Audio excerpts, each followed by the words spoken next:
For all your TCG needs, make sure to check out sabatcg.com.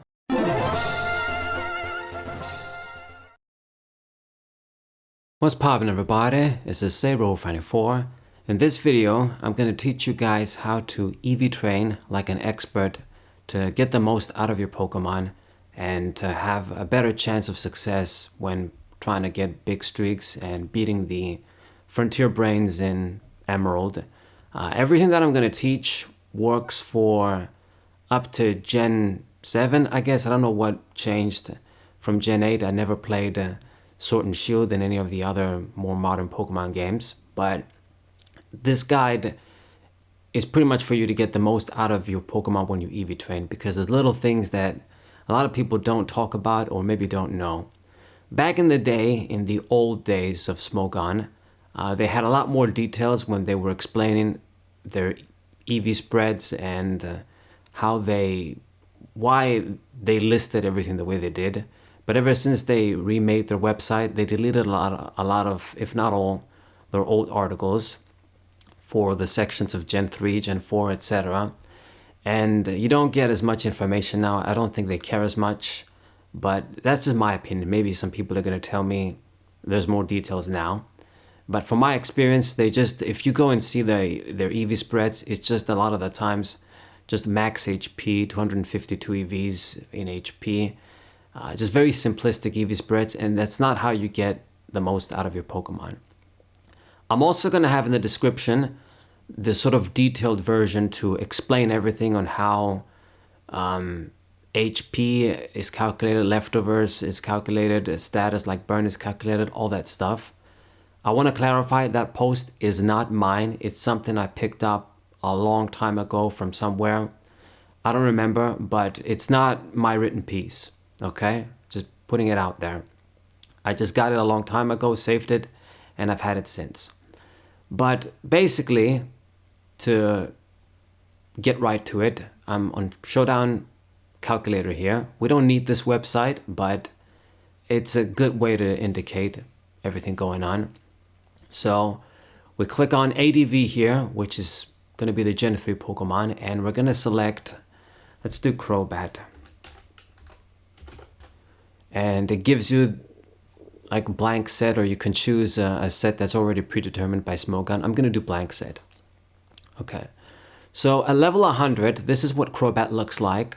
Okay. If it doesn't have any positive nature, it doesn't have any EVs on it, that's how its stats look like. Okay. So if you notice here, I'm going to start putting a bunch of EVs on the speed. Okay, and we just max it out, 252.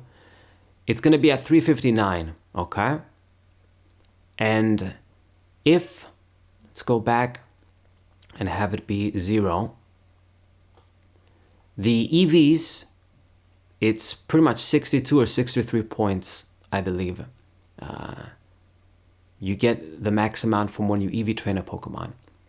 Now, if we select the nature, let's do Jolly, of course.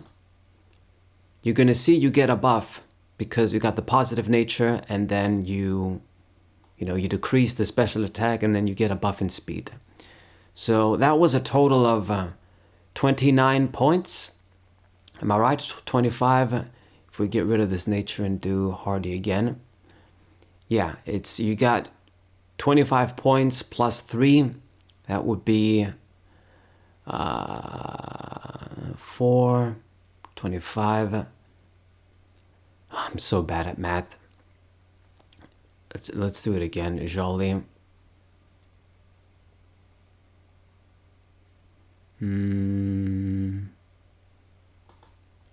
Yeah, 25 plus 4, 29 points. We got a buff at 29 points.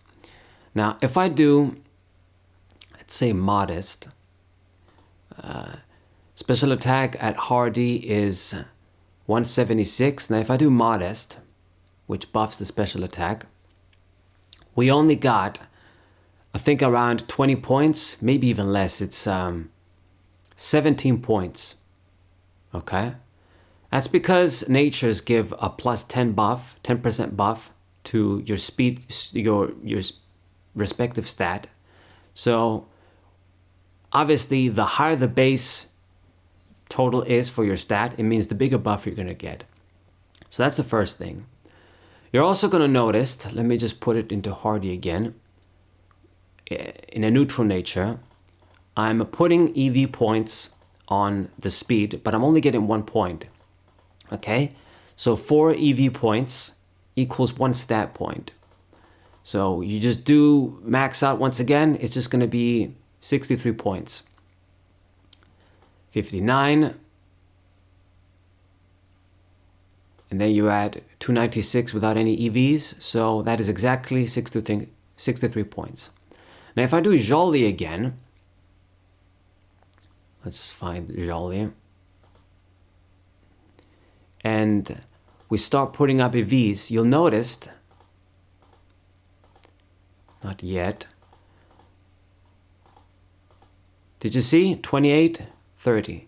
You get extra points because of the way the game calculates the stat points you're gonna get. If you got the max IVs or high IVs, and then you EV training your Pokemon, and then you got a positive nature. So we got an extra point here, as you guys can see, once again.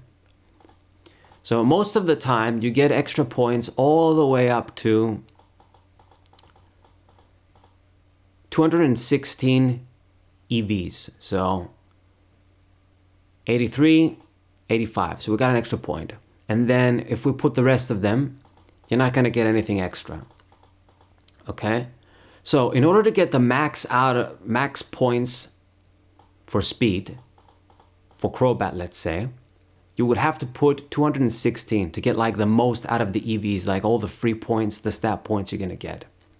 Now, for some Pokemon with higher base stats like Steelix or Cloyster, when you go into the 180 base range, then it doesn't exactly work like that. I mean, it does.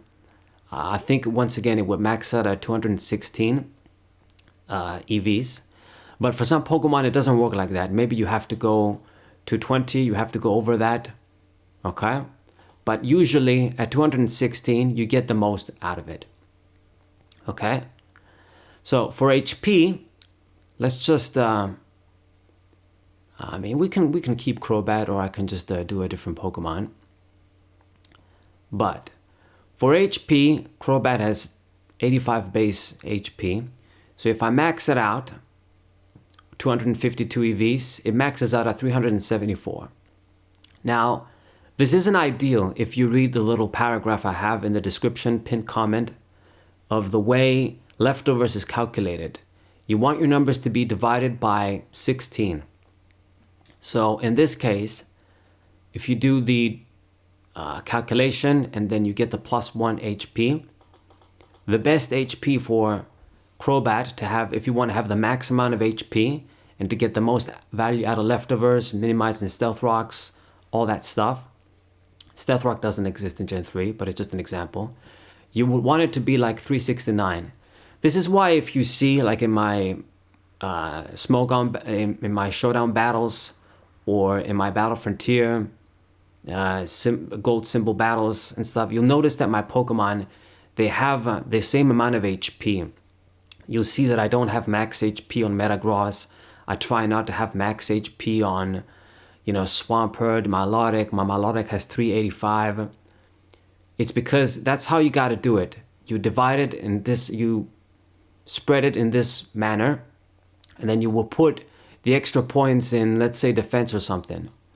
And this way you get the most out of your EVs. And you can basically tank hits better this way, instead of just putting everything on HP or something. So let's do Hariyama now. Give you guys another example. So Hariyama is a Pokemon with very high base HP and then ass defenses. So if you would just put everything on HP, let's say, and then put You know, let's say you max out the attack and then you max out the HP and then you put the other 4 points in defense. You're not getting the most out of this guy defense. So when they hit you hard, you're gonna, it gets calculated with the defense and then you lose more HP. So what you'd want to do is, once again, you divide it in a certain way. So for Hariyama, 449 would be ideal, because if we go minus 16, you're at, let's see, 30, 33, and then it doesn't get lower than that. So let me pick on, let's do Warren. Blank set. So he maxes out at 361 without investment. So you want to have 69, or you want to do 85, or you want to do 401, and then plus 16 more. I mean, we could do no, we don't want to do 24. We want to do 17. Okay, and then you wouldn't buff it anymore. All right. So if you're confused, just remember these numbers. You just do minus 16 plus 16, and these are the numbers you want to hit, depending on the max HP your Pokemon can get. So for example, for Swampert,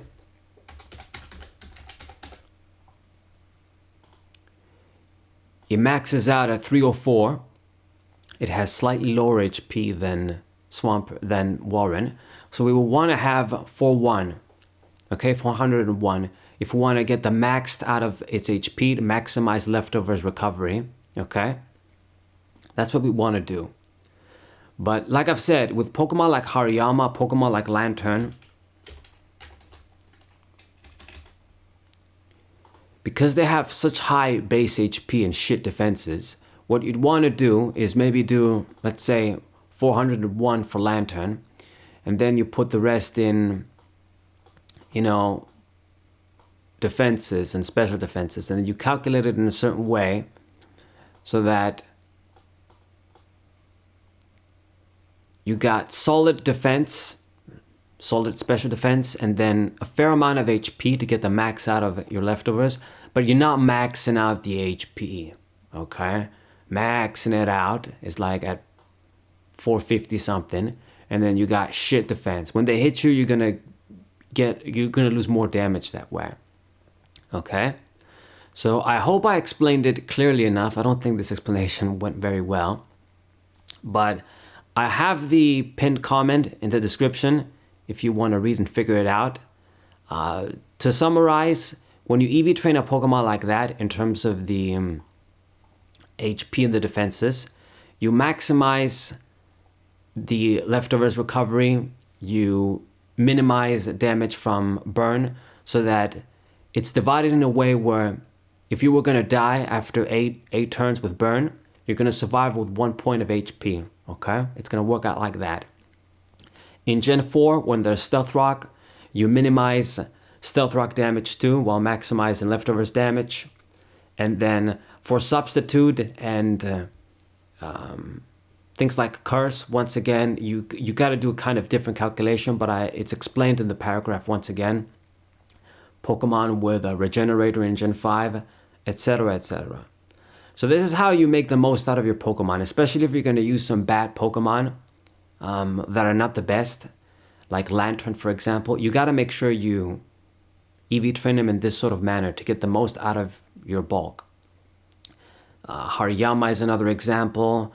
Maybe a Wailord if you're insane and you want to use that. Once again, Wailord, it's got shitloads of HP, terrible defenses. And this is also why I don't like Pokemon like Wailord, for example. Let's just click on it. So for Wailord, you know, its best stats would be attack or special attack. So you would have to have a positive nature for attack or special attack to get the most out of that stat. And then it means, you know, you're stuck between a kind of a shitty mixed attacker. You can't maximize bulk. You got all this HP, but then you even got the defenses to really take advantage of, even with a nature. So that's why it sucks. So a lot of the times, like let's look at Umbreon for example. With Umbreon, it has 110 defense and 130 special defense.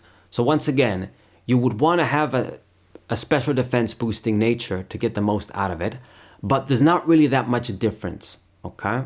So when you're in these levels, so let's say if you're going to do it this way, you would only lose a couple of points in your max stat total that you can get. But ideally, you would still want to have maybe the special defense boosting nature. Same for Milotic. Instead of just doing bold and maxing out the defense, you're better off boosting the special defense, and then with the remaining AVs, the way you would EV train your HP and then the special defense, you put the rest in defense. Okay, so I hope that explains it. I hope that's clear enough. I don't think it was, but if you just read my paragraph, you should be all right, figure things out. And yeah, hope this was kind of helpful, at least. Subscribe to the channel, leave a like, share this video with your friends. If you want to find this calculator, it's pretty simple. You just Google Showdown calculator and it'll be the first result. And then you can do damage calculations too with attacks. They have up to the most recent gen, which is Scarlet and Violet, I believe. But you can do older gens, you can do DP, you can do ADV, which is Gen 3, Black and White. It's not the only place you can do this, but I think it's the best place. It's just an easy way to figure things out. Whether you use this calculator or not, or you just EV train on your own, whatever you do, this is the best way to just figure out and how to get the most out of your Pokemon. Okay, so that's the video. Sub to the channel, leave a like, share the video with your friends, and I see you guys next time. What hey?